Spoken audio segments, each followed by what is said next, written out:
There have been great Americans blessed with humor, intellect, wisdom, and eloquence. And then there is Bill Bennett, who's cornered the market on all four. The man who served as Ronald Reagan's Secretary of Education has never stopped teaching about virtue, history, and the patriotism we owe this great country. From his days behind a government desk to his days behind a microphone, Dr. Bill Bennett has done more to shape the national conversation than most men ever will. Tonight, we're proud to welcome him back to an event that he's been a part of from the very beginning, the first Values Voter Summit in 2006. Dr. Bennett, thanks for joining us. Thank you very much, Tony. Always great to be with you. Well, you've been around Washington for quite some time.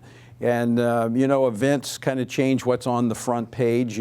For months, the media was running with the coronavirus, scaring people with that. But now they're scared because of a vacancy on the Supreme Court that could shift for the first time going back to the Warren Court 4 decades ago to a conservative majority on the court. Yep. Well, serious stuff. I mean, these are amazing times and unprecedented in some ways. Look, I think the court thing, as we are speaking, Tony, is despite all the storm and drang, all the sound and fury, is settled. And I will tip my hat. I have not always tipped my hat to Mitt Romney, but I'll do it today. I was mad as heck at him when he, attacked Donald Trump and voted for his conviction, for God's sakes, in the impeachment hearings. But this was a good thing he did, and I'm sure he was under tremendous pressure from the media and others to, say, "Oh, show you're a man of conscience, come out." But this gives the president and Republicans and Mitch McConnell, the underrated Mitch McConnell, not a charismatic figure, but a very effective legislator. I think we're going to get a Supreme Court justice. I think we're going to get a good one. I think we're going to get a justice very much in sync with the values of most of your audience. So, Dr. Bennett, put that in context for our viewers tonight. I mean, you've written a lot on history. This is a significant moment. I mean, for the last 4 decades, the Republicans have had a majority of the picks, but they've just not gotten it right in most cases. This could be a seismic shift of the court back to a constitutional within the constitutional barriers that have been constructed. Yeah, constitutional jurisprudence. And right, you will have a 6-3 court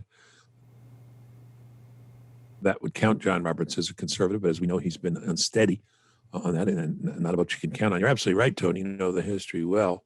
Let's remember that David Souter was nominated by a Republican president, George Bush. And that's too bad. He certainly was one of the most liberal members of the court. We lose people on the court. They drift. And because, I don't know, it's respectability or get invited to the right cocktail parties or whatever. But we have to have people who are rock solid. And I think the people that we're talking about today are rock solid. This will mean a lot to the future of the country, no matter who is elected, because the court exercises an unusual power and an unusual amount of power in our time. And by the way, I got a wonderful quote, if I can read this to you. I haven't heard this much, but this whole question that, Democrats are saying the president's not within his rights to do this and it's hypocritical and so on. Very quick quote. The president is elected for 4 years, not 3 years. So the powers that he has in year 3 continue into year 4. Maybe some members of the Senate will wake up and appreciate that. You know who said that? Ruth Bader Ginsburg. The president doesn't serve 3 years and 10 months. He serves 4 years, and all his powers are plenary until he's voted out. The written word is powerful. Until he's voted out, until his term ends. I'm sorry. Right. Not until he's voted out, until his term ends. Those written words are powerful, and they come back sometimes. It's interesting to see this process. But again, we talked last night about the history of the court and the history of the Senate, the history of the president, and how this is not new. Mm-hmm. We've been here before. Sure. Presidents will nominate, and Senates will act and do what they're constitutionally tasked to do. But let's put this again in context. I love your focus on history, and I think we need to look at everything through the lenses of history because it gives us some sense of what is unfolding before us. But let's talk about this year. Yeah. As we go into this election, a very significant election, but look at the confluence of issues that we faced this year, the pandemic, economic downturn, the lawlessness in our streets, the rioting, the civil unrest. I mean, how significant of an election is this? Very, very significant. And one you missed, and I'm not faulting you for missing it, but there's just so many big and important and explosive things out there. But the one I'm worried about right now, I think the court thing is, unless there's some surprise, is not settled, but looks pretty good. But the threats that are coming from the Democrat Party have to be taken very seriously. And an additional argument, a powerful argument, Tony, for getting this justice confirmed is we may have a Bush v. Gore situation like we had in 2000 times 3. But I'll tell you, the one that worries me the most is this absentee ballot thing. It's not going to be over election night. I think Michigan just said 12 days we can accept these ballots, 12 days afterwards. The criteria for filling one out and sending one in, this is really worrisome. Makes the importance of the court all the greater if it needs to go to the court, and not the importance of having a 5-4 and a good 5-4, if not a good 6-3. But that's right now my biggest worry. And I've been talking to a lot of smart people, the people you talk to, probably some of the people you're interviewing. What's the resolution or solution? I think that horse has left the stable. I think we're just going to have to see what happens here and deal with it as best we can on election night. I hope it doesn't come to fruition that we have this huge battle over this, but it may. Yeah, I think you're absolutely right, and I think that does point to why the court is even more important that this is done before the election. Because you go back to 2000, and as you mentioned, the Bush-Gore election, where 600 votes in Florida decided the outcome, and it was the court that made that final determination in December. So we have a lot riding on this election. That's why we've talked about people from the standpoint of conservatives. If you're going to vote, vote early and in person if possible. Try to make sure you maintain custody over your ballot and get it in. But I think we just have to prepare for that litigation, that it's going to come. There are going to be those that try to challenge the legitimacy of this election. But you look again at the civil unrest, the extreme partisanship. I mean, we are an ideologically divided nation, which makes this even more of a challenge.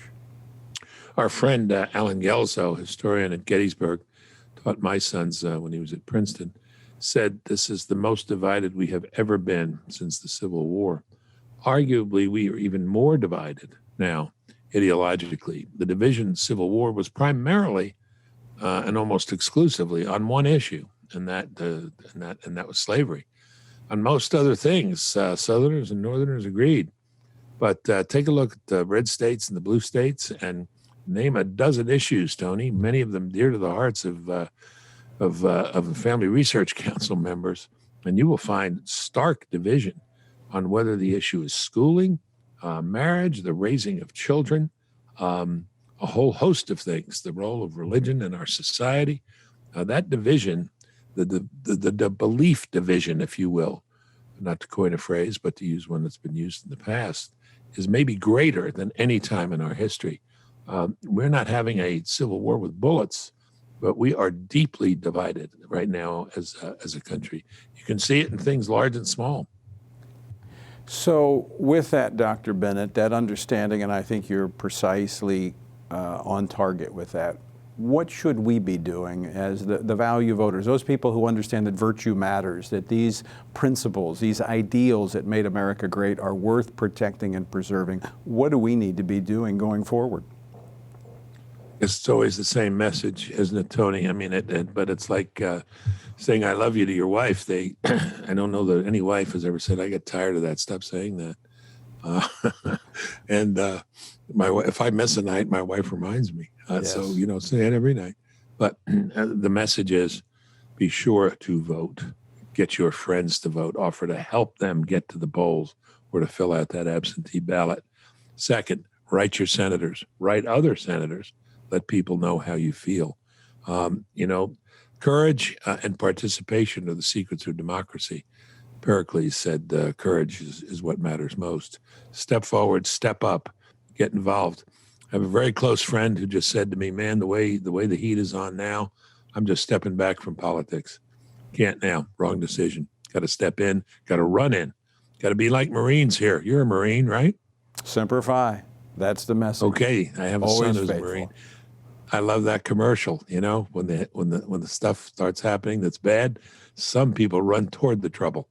That's Marines. We all have to be a little bit of Marines these days. Jump in, get engaged. This is the fight of our lives. Absolutely.